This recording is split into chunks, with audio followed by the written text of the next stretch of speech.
This wedding was an assignment for my Religion 2 class in Catholic school. This one's wife. Imperial Guard has expensive meal. Hello, I'm H.G. Tudor. Quick, make sure all preparations are ready. Why? Emperor Palpatine is on his way. How do you know?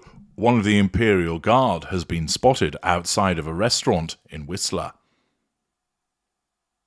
Yes, this one's wife, as part of the faux 3-day royal tour, has ensured that she's been photographed entering a restaurant. After all, the world must know what this abject loser must be doing. Reported by Ruth Stiles, who is in Whistler, British Columbia, Prince Harry and this one's wife share romantic Valentine's Day dinner at upscale Italian restaurant Il Caminito after down the slopes in Whistler, Canada. It's a hard life, isn't it? A beaming this one's wife was a lady in red, or rather, the Imperial Guard, for a romantic Valentine's Day dinner with Prince Harry as they took a break from Invictus Games duties, yeah, because it's such fucking hard work, isn't it, in Whistler, British Columbia, Wednesday night. The outfit she's wearing is a little bit close to the old Chairman Mao Visits New York or the Bouncing Berry of Harlem, although it doesn't look as thick and sweaty as the outfit that was worn there, and put me more in mind of the Imperial Guard.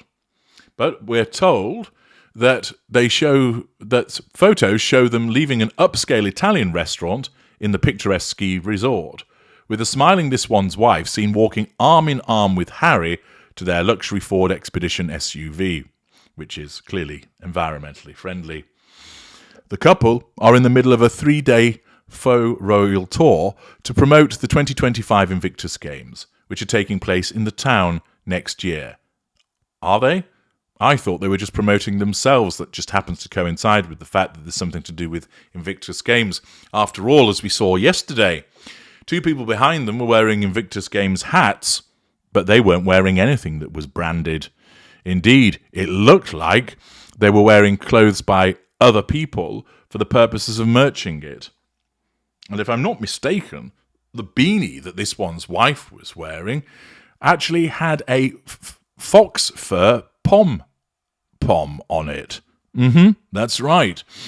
This rescuer of chickens, this vegetarian that eats roast chicken, also cares so much about Mr. Fox that she's wearing a beanie that has a fox fur pom-pom upon it. There was a rundown given that I've seen of all the things that she was wearing yesterday and where they were from in the descriptions. When it came to her hat, it was described as having fox fur on it. Anyway, putting that to one side, as indeed she will have done so, they attended an event earlier in the day on the ski slopes of Blackcomb Mountain, where they were introduced to some of the athletes taking part in a training camp ahead of the sporting event. But it was all romance later that evening with the couple, child-free, again, with Archie 4 and Lilibet 2, just in case you've forgotten how old they are, back home in Monte Shitshow, apparently, taking the opportunity to enjoy, once again, an intimate dinner together at Whistler hotspot Il Caminetto. A source told dailymail.com, "They sat in a secluded corner of the main restaurant and were like any other couple on Valentine's Day." What? Had run out of things to say and were glaring at one another, anticipating that they were going to go back for some hot sex action, but realising that was unlikely to happen? Okay. They were both smiling the whole time and kept touching each other's arms. They're sickening, aren't they? It was great to see them looking so in love. And that source, whoever it happens to be, that's precisely what it was there. It's there for you to see them looking so in love. Harry is experiencing a respite period, so he's painted white, which means she's all touchy-feely and Howie, and gazing into his eyes and looking at him adoringly. But it's all for show. She believes it because the narcissism makes her believe it. She believes that she loves him, she believes that she cares about him, etc. But it's being done by the narcissism to make him feel good, so he's under control, and also for the benefit of anybody else that happens to be looking, and she wants them to look. Because for all of this woman's bleating about wanting privacy, she doesn't want it, save when it's necessary to assert control over people. She wants to be seen. She wants to be witnessed with her rictus grin on the ski slopes. She wants to be seen looking like the Imperial Guard as she enters a restaurant. She wants to be seen sat in the corner, twirling her hair and batting her eyelashes at Harry. Daily Mail's photos show the pair looking untroubled by their recent woes, with this one's wife smiling broadly as they left the restaurant using a back entrance. Well, that did a lot of good, didn't it? Because they were clearly spotted. The Duchess, 42, was glamorous in a red coat, black wide leg pants, and carried a red clutch bag, while Harry, 39, looked sharp in a navy sweater and dark denim jeans. Il Caminetto is one of the most upscale restaurants in Whistler, with specialities that include an appetizer for $21, a lobster and saffron linguine for $36.55, and a 10-ounce New York beef strip loin, I think you mean sirloin, but anyway, for US $55. So, I'm sure many of you will be beating a path there to go and eat. Drinks include a bottle of Napa Valley Screaming Eagle Cabernet Sauvignon, priced at $5,758 US. A vintage French Le Mesnil champagne. You don't need to describe champagne as French. It's inherent in the description. Come on, you ought to know that. That's $1,200 US. And an Italian Tenuto Sangaido Red that clocks in at an eye-watering $10,334. So I should imagine this one's wife tried to steal a bottle of that on the way out. Their carefree appearance at dinner belied the fact that this one's wife and Harry have been the target of criticism going into their Invictus Games engagement due to the launch of their new website Sussex.com and King Charles's recent cancer diagnosis. It's worth pausing there that for all of this swanning around that these two are doing, that they're obviously talking to people, and we also know that Harry had issued a statement of, we will not be broken. How about saying something about your father, and that you wish him well, and that you're pleased that Kate's on the road to recovery? But no, silence from the two of them, because they don't want to talk about those people.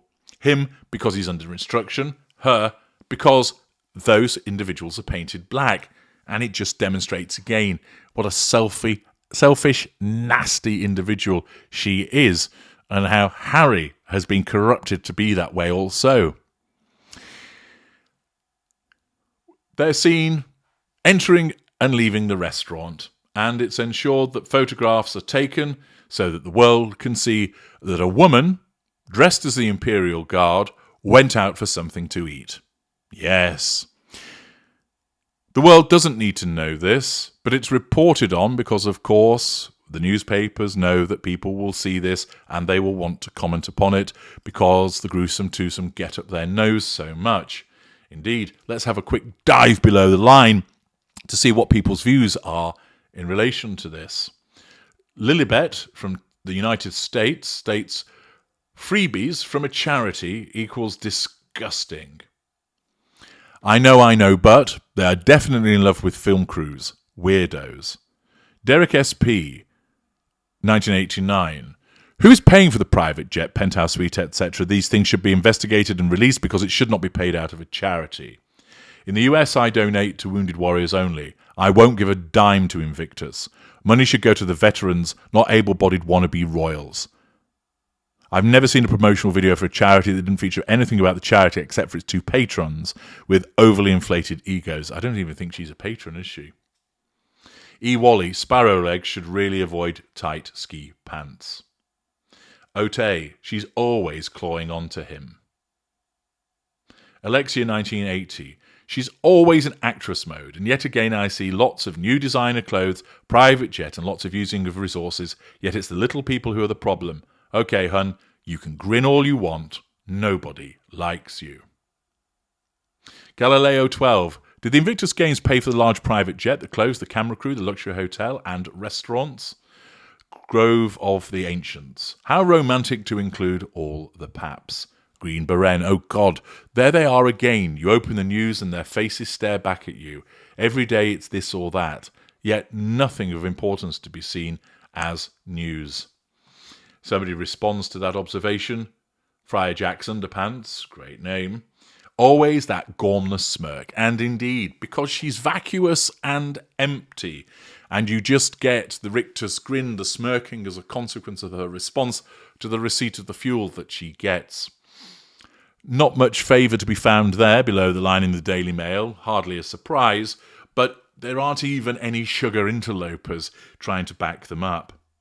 Once again, an activity that so many people do on a daily basis, but this one's wife has to ensure that it ends up in the news. And thus, we get to learn about the fact that a woman dressed up as the Imperial Guard goes to an expensive restaurant, spending probably other people's monies, and then sits in the corner pawing her husband, ensuring that the world can see that they are so in love. You now have permission to barf. I'm H.G. Tudor. Thank you for listening.